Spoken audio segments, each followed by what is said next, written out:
Nous sommes le 7 juin 2025, il est 14 h et la fête de la nature va commencer. Et puis merci à vous d'être là aujourd'hui. Nicolas annonce tous les moments forts de la journée.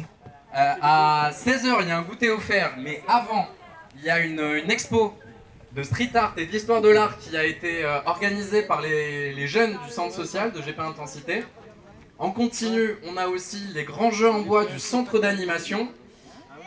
On a tout un tas d'activités. À 14 h 30, il y a une balade urbaine qui va partir, animée par Fred.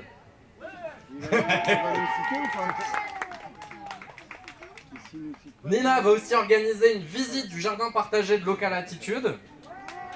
Bravo Nina! Nina, allez là-bas! Nina vous proposera aussi une animation de réalisation de bombes à graines. Rien de dangereux, vous allez voir, c'est super. Jérémy et Angélique vont vous proposer un petit atelier de tableaux végétaux, de tableaux avec des matières naturelles. On les applaudit aussi. On a Toto qui va faire de la peinture suédoise, norvégienne, nordique. Viking, allez. On a aussi Cap Science avec son stand qui est derrière là-bas qui va nous proposer donc un atelier, un cabinet de curiosité. Marie, essaie de me dire quelque chose. Les enfants, le coin de Laura, tout à fait aussi. Oui. Bravo Laura. Bravo Laura. Un petit coin tout mignon pour aller à la découverte des petits insectes de la vie de la nature. Et à 16 h 30, on aura une sieste musicale par Amael du centre d'animation. Et on a les porteurs de piano qui vont nous proposer un concert aussi. À 15 h. Marguerite fait une annonce très importante pour le public. S'il y en a qui ont envie d'aller aux toilettes, on vous propose un petit train toilette. On vous donne rendez-vous sous l'arbre au niveau de l'accueil. Hamza, danseur de hip-hop de la compagnie Level Up, propose une démonstration de son art.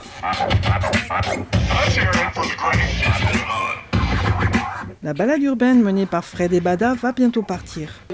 En 1947, la commune de Bordeaux acquiert 50 hectares de terrain marécageux, dont 10 hectares de logements sociaux.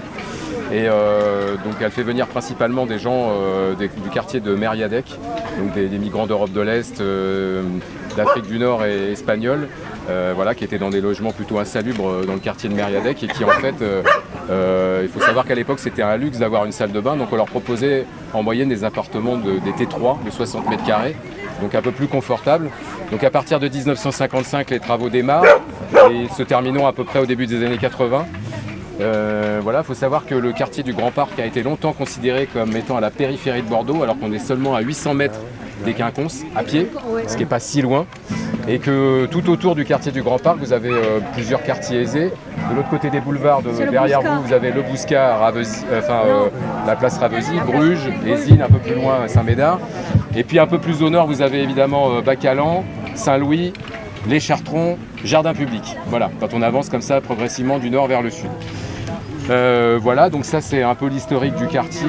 Aujourd'hui, ça on va pas trop s'y attarder sur le social, on va dire le socio-culturel du quartier. On est vraiment axé sur l'environnement et la biodiversité. Donc je tiens à le dire. En plus le parcours est plutôt adapté parce que normalement cette balade verte part depuis la Grenouillère, qui est le bassin de rétention d'eau qui a été créé il y a quelques années. Je sais pas où. Voilà, c'est de l'autre côté au niveau du tram C du Grand Parc. Voilà. Donc là on va commencer depuis le projet de ferme urbaine et des jardins partagés. Grâce à la chorale participative, si certains aiment chanter, c'est le moment de se rapprocher de la Confédération. Paysans, la terre de nos enfants. Paysans, plus question de nous faire. J'arrive devant l'atelier de Jonas Laclasse Girard. Moi je suis artiste visuel, pas mal street artiste dans l'espace public. Et aujourd'hui on présente un travail qui a été fait depuis le mois de janvier avec des 6-11 ans au centre social juste à côté. Et donc l'exposition est dispersée dans les grilles du jardin, mais on invite aussi les petits et les grands à prolonger un peu l'idée avec la possibilité de réinvestir des œuvres de l'histoire de l'art qui sont reproduites au pochoir Et ensuite, chacun se réinvente son histoire à partir des chevaux de Lascaux ou des petits rats de Banksy. La question, c'est qu'est-ce qu'il écrit comme message, ce petit rat? Il écrit quelque chose de gentil ou quelque chose de moins gentil? De l'amour, de l'humour? Rendez-moi mon emmental, ça peut être pas mal ça comme motif de rébellion, ça. Si on prenait mon emmental, je serais pas content. Donc là, il faut maintenant trouver le bon slogan. Rendez-moi mon emmental, je pense que c'est assez simple et efficace. Sur des grilles, Yasmina accroche des mobiles artisanaux. On fait de la décoration avec plein de petits objets, plein de petites choses, des galets, des petites pommes de pin, des perles, des bouts de bois. Voilà, ça fait un espèce d'attrape-rêve en fait. Voilà, donc tout le monde peut venir participer.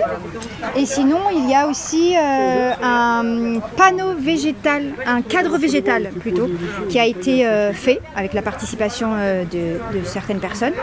Et voilà, et en fait c'est pour montrer un peu le stand de la pépinière, puisque la pépinière ça concerne la ferme urbaine. Bonjour Madame Françoise. Qui sera là en 2026, printemps 2026, et où il y aura en fait plein de plantes aromatiques, des fleurs comestibles, voilà, et donc c'est pour montrer un peu tout ce qu'on peut faire. Voilà le jardin de Local Attitude et Nina est là. Depuis octobre, j'ai un peu repris la main dessus pour faire un nouveau design, donc sous les formes de l'agroécologie et surtout des structures de mandala, quoi. Donc on fait plein d'associations de légumes, des rotations, on a une belle diversité. Et donc les bénévoles, on est une petite dizaine à travailler dessus. Et toutes les récoltes en fait vont au Local Attitude, donc à l'épicerie solidaire. On a des prix préférentiels, c'est des bottes à 1 € par exemple, pour que tout le monde puisse manger sainement. Et donc on a un côté production vraiment de légumes et fruits, et de l'autre côté c'est plutôt des expérimentations, des récoltes de graines pour être autonome sur nos semences. Et puis voilà. Je vois des petites cabanes faites partout sous abri. En fait, qu'est-ce que vous allez faire là? Alors là, on fait le... Oui, vas-y. Les coccinelles. Et alors, pourquoi on fait une cabane pour les coccinelles? Pour l'hiver, pour les protéger de l'hiver. Voilà. Parce que combien de temps vit une coccinelle? De 2 à 3 ans. Bravo. Ce qui veut dire combien d'hiver? 2. Et voilà. Et si on lui fait pas de cabane, où est-ce qu'elle va sinon? Mourir. Elle va essayer de ne pas mourir, mais sinon elle ira dans la paille, elle ira, tu vois. Elle peut aller aussi dans des écorces de bois.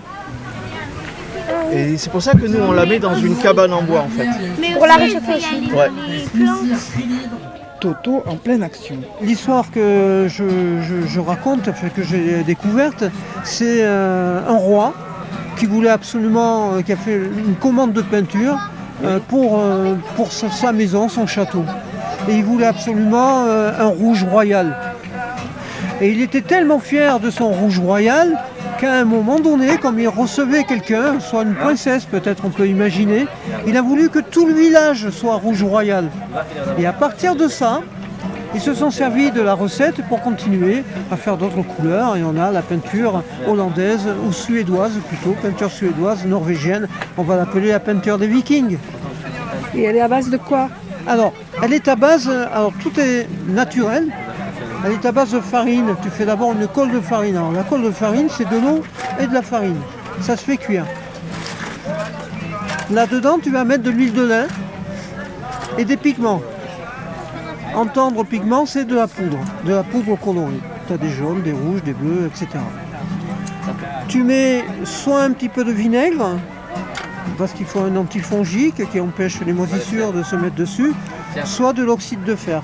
L'oxyde de fer, il faut faire un petit peu attention. Mais c'est tout. Voilà.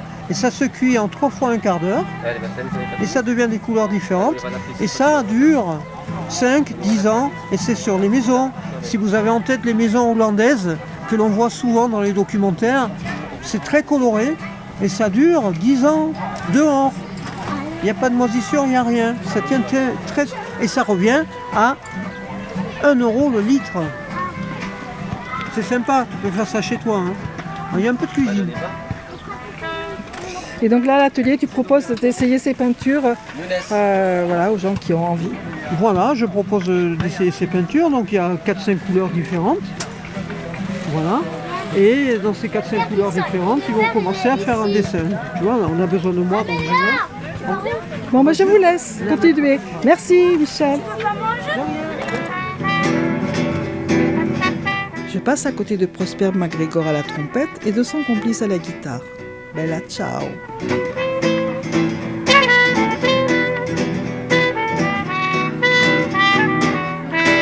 On est venu avec le groupe de l'UBAPS, une association qui aide les jeunes pour pouvoir faire un petit séjour à Marseille, pour profiter des vacances et découvrir notre horizon. Et là, vous préparez quoi? Et là, on prépare des petits smoothies. Alors, Local Attitude, qu'est-ce que vous faites là? Alors, Local Attitude, on prépare le goûter. C'est gentil. Hier, il y a une équipe qui a préparé des crêpes avec Marie Durand. Donc, on a plein de crêpes et on va mettre soit de la confiture, du chocolat et les gens choisiront. Il y a une bonne équipe, c'est ça, de Marie Durand? Ouais, c'est ça, Marie Durand. Et il y avait des résidents et des résidentes qui sont venus faire avec nous.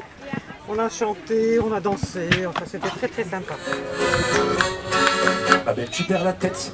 Il est 15h, le groupe Les Porteurs de Piano démarre leur concert. Le soir, pleurer c'est pas de moi.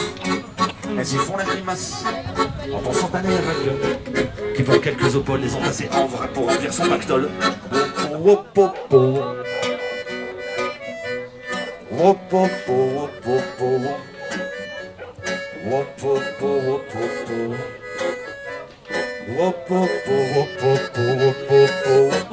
La Ligue de protection des oiseaux, la LPO, est là.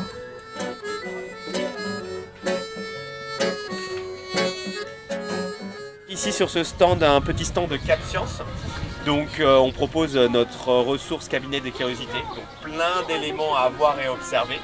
Donc on a autant des animaux naturalisés que des planches d'insectes ou d'autres petites bêtes. Et après c'est là les jeunes hommes qui sont à côté de nous en ce moment, mais les adultes aussi qu'il y a eu avant, les familles, qui viennent dans le parc, au jardin, récupérer les éléments qu'ils veulent pour les observer, puisqu'on a des grossissements différents, de la loupe monocle en passant par la loupe araignée ou encore les loupes binoculaires. Là on a les grands là qui sont en train de s'amuser à faire les réglages de mise au point. Et puis après toutes les questions qu'ils ont, j'essaie d'y répondre, et quand je ne les sais pas, on cherche ensemble ou on repart avec des interrogations et ce sera pour une prochaine fois.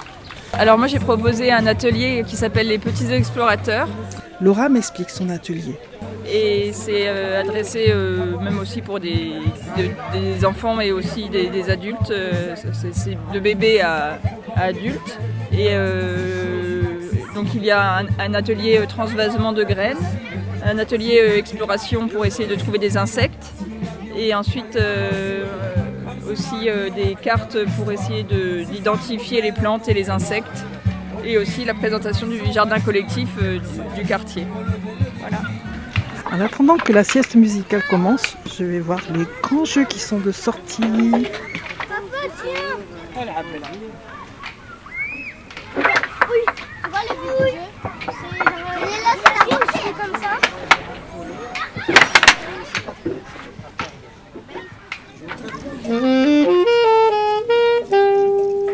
Ça y est, Amaël a commencé la sieste musicale.